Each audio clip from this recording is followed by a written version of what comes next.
Trading education can be expensive. Luckily for you, over the course of my 2+ decades in my trading career, I have spent tens of thousands, if not hundreds of thousands of dollars on my trading education. And from all of the trainings I've attended, I've noticed that there are several things that no training has covered.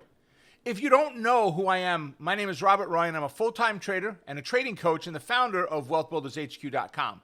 We teach traders technical strategies to build their wealth using the financial markets. And in this video, I'm going to reveal to you the 7 things that I wish I would have been taught during my trading education.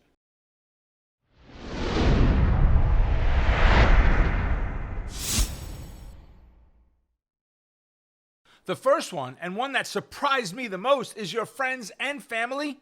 They may not support you. They may not support the endeavor that you're taking on. They may not agree with you that you should do this. They may not think you are qualified. And think about it. Who are you with what experience you have to trade your own money compared to a stockbroker, a financial advisor? Hey, they were professionally schooled in this. Who are you? But think about it this way. All right, whether you are as good as that broker or not, or better than your friends and family or not, the key that you've got to remember, the takeaway here is you can't let that get to you. You can't listen to what they're saying about that. It can't be that they're right and you're wrong. Right? You've got to be resilient. You've got to be forceful. You've got to push through that. You've got to power through and still focus on the things that you want to get out of life and the things that trading can bring to you. Next is honing in on your why and making it powerful, and I mean very powerful. I want your why to be so strong that it helps to elevate you and keep you elevated, almost like your feet are not touching the ground. You're floating in air. And I don't mean where everything becomes life is good and everything is easy, but it keeps you resilient enough. It keeps you excited enough. It keeps you pushing forward enough that you can do this, right? And you need that why to be very strong. What does that mean? My why should not be, I want to make more money. That's why I want to do this. No. Everybody wants to make more money. Why the stock market? Why do you want to make that money? For what purpose?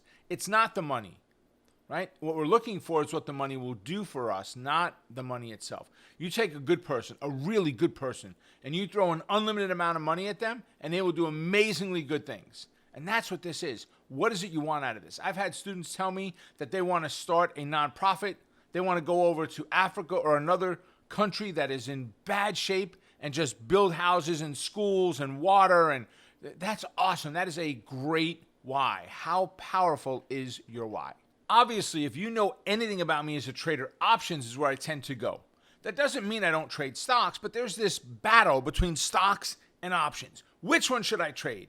There are benefits to both. Stocks don't have expiration days, options do. Stocks can be very expensive, options are not. For me, the majority of what I do are options trades. Some of my trades, which also include options, but they'll include the stock, like a covered call, right? Where I buy the stock and I rent a call option out against it. And I may buy an insurance policy, which is a put on that same stock. You see, when you look at rate of return, if I buy a stock and it's, let's just say $100 a share, if the stock moves $1, I made 1% or $1. Well, if I buy an option for, let's say, $10 on that $100 stock, and that stock moves $1, my option is going to move 70 or 80 cents.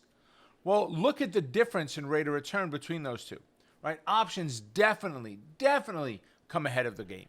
Let's next talk about the importance of journaling, of documenting, of writing it down. When I first started, there were no websites, no brokers that had practice trading software. You wrote it down on a piece of paper. Hence the name paper trade. It's paper, right? You would write down everything about the trade. I documented everything. The time of day, my emotions, the price of the stock, the price of the option, what the delta was, gamma, theta, vega, what I wrote it all down. Why? Because I was afraid I'd miss a point. Now, granted, I probably went overboard and I learned to scale back to the pieces that were really important to me. Right? But you want to journal so you can go back and review what you've done. See, I don't want it where you did a trade and you made $200, $2,000, it doesn't matter, dollars, and you go, man, great trade, Rob, you did awesome. Right? I want you to be able to go through all of your trades and say, wow, was this a good trade? Was this a bad trade? Based on what? Not necessarily just based on, did I make money? Because that's not really what makes a good or a bad trade. Did you follow your plan? Did you follow your system?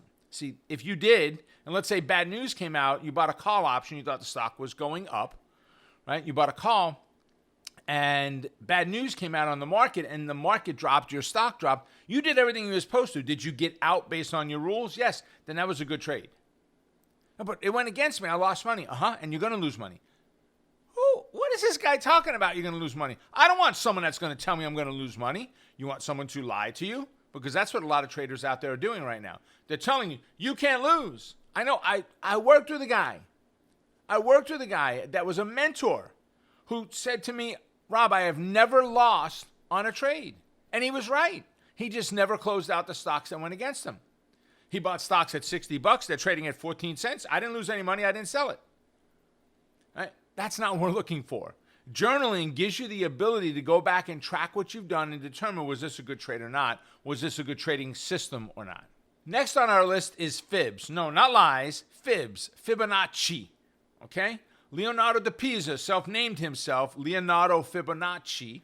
Right? And if I would have known more about Fibonacci's right out of the gate, man, how important that would have been. I wish my coach, the person who taught me about the market in my very first workshop that I took, would have introduced me to it. Instead, it wound up being the person that I met at the event who became my own personal mentor at that time. His name was Vaskin, who taught me about Fibonacci's. The guy was a genius when it came to stocks and technical analysis. He was amazing. He knew nothing about options, which is why he was at the same event that I was. He'd been trading stocks for 40 years.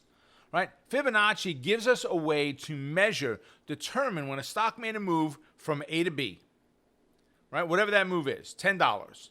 Right? So the stock went from 10 to 20. That's a $10 move. If it pulls back and drops down $5, right? It was a $10 move. If it drops down 5, that kind of puts it in the middle, $15. Okay? That's a 50% retracement. Fibonacci's help us to understand retracements and breakouts and so many trade setups. I've discovered about a dozen different trade setups utilizing Fibonacci's that I never would have found had Vaskin not introduced them to me, and I wish they would have put more emphasis on it when I first started learning about markets. March 1997, I'm sitting in my very first live training course. And in that training, they taught us 13 different strategies.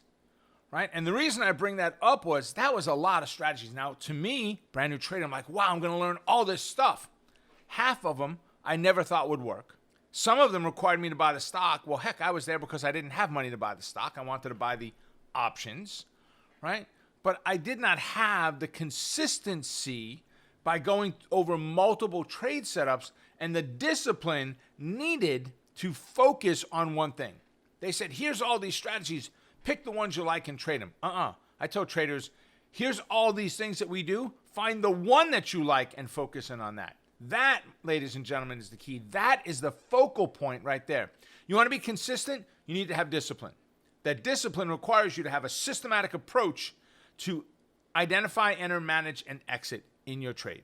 Which leads us to our very last point, SCS, Strategy Creation System. It is the systematic approach to those 4 words I just gave you. Identify, enter, manage, exit. Sounds simple. Actually, the 4 simplest words in the world. Yet the hardest thing for someone to master is to build a successful trading system. Well, what does it mean, though, Rob? Well, you need rules for each one of those words. Identify. What says this candidate makes it on my list today? I've identified this stock, but should I put it on my list as a potential trade? Once I've identified it, and there could be things in there such as it moves at least $5 a day, it has 1 million shares a day traded on it, right? What are the qualifiers to get on my list? Once it's on my list, it's just on a list. It doesn't mean I'm trading it today. From there, I want to look at entry rules. What do I need? Stock pulled back to a support, it closed, it bounced, the stock pulled back to a moving average. There's a confluence of multiple things happening, a support line, let's say, and a moving average, or a Bollinger Band, or whatever it is, multiple things happening in one place.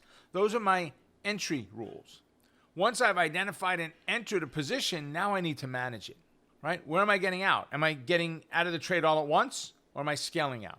Am I getting into the trade all at once, or am I scaling in, right? How am I setting my stops? Where do I adjust my stops? And then lastly is my exit, and ultimately it's getting out of the trade for good. It went against me, this happened, that happened, I'm getting out of this position now, right? Strategy creation system takes those 4 key components, and when you build each one out individually, its own set of rules, okay, gives you the best opportunity towards success. There are so many things that I've learned on my own or figured out along the way on my trading journey in addition to the ones that I've listed here. What are some of the things you wish you were taught during your trading education? Let me know in the comment section down below. Until next time, make it a profitable day.